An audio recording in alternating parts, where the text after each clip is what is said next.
Welcome back to Textile Deep Dive. In our previous episodes, we charted the historical journey of our most dominant materials, cotton and synthetics. We've explored their cultivation, their rise to prominence, and the foundational economies they built.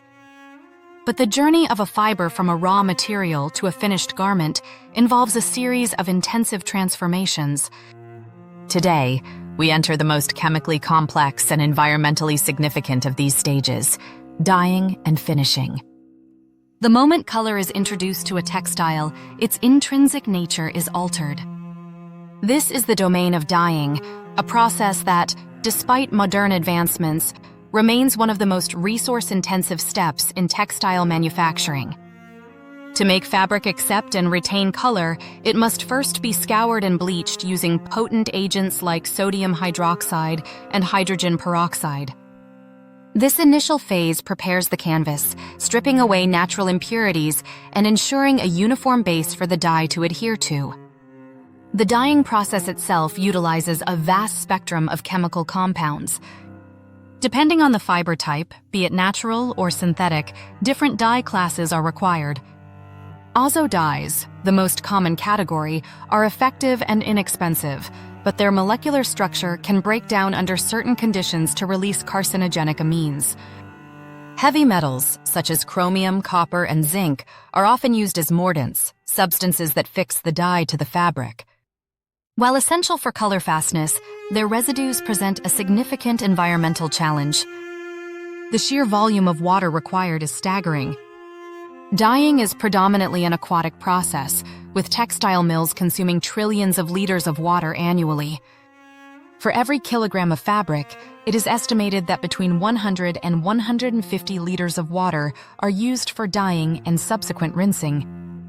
This water, once used, becomes a complex chemical effluent, carrying with it unfixed dyes, auxiliary chemicals, salts, and heavy metals.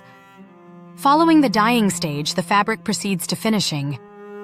This is where a textile is endowed with its final performance characteristics: wrinkle resistance, water repellency, flame retardancy, or a softer hand feel. Each desired trait is achieved through another specific chemical application. Formaldehyde resins, for example, are frequently used to create easy care and wrinkle-resistant properties in cotton garments. Similarly, achieving water or stain repellency often involves the use of per- and polyfluoroalkyl substances, or PFAS.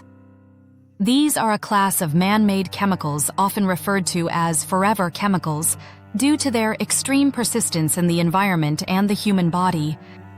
While highly effective, their accumulation in ecosystems has become a subject of increasing scientific and regulatory scrutiny. The finishing stage, therefore, adds another intricate layer of chemical complexity to the final product. The cumulative environmental impact of these processes is profound. The discharge of untreated or inadequately treated dye-house effluent into waterways is a primary source of water pollution in many textile-producing regions.